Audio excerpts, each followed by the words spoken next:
யோக குரு ராம்தேவின் நண்பர் பிரதாப் வைத்திக் பாகிஸ்தான் தீவிரவாதி ஹபீஸ் சையதை சந்தித்த விவகாரத்தில் பிரதமர் அலுவலகத்திற்கு நேரடி தொடர்பு இருப்பதாக காங்கிரஸ் கட்சி குற்றம் சாட்டியுள்ளது. மும்பை தாக்குதலில் மூளையாக செயல்பட்ட தேடப்படும் குற்றவாளி ஹபீஸ் சையத் இதுவரை யோக குரு ராம்தேவின் நண்பரும் பத்திரிகையாளருமான வேத் பிரதாப் வைத்திக் பாகிஸ்தானில் சென்று சந்தித்தார்.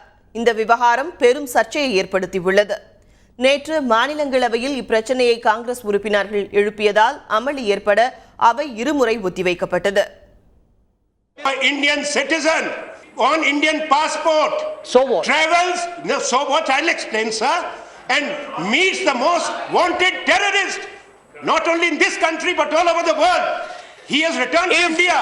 What action the government proposes? One minute. You allow your citizens to openly meet terrorists.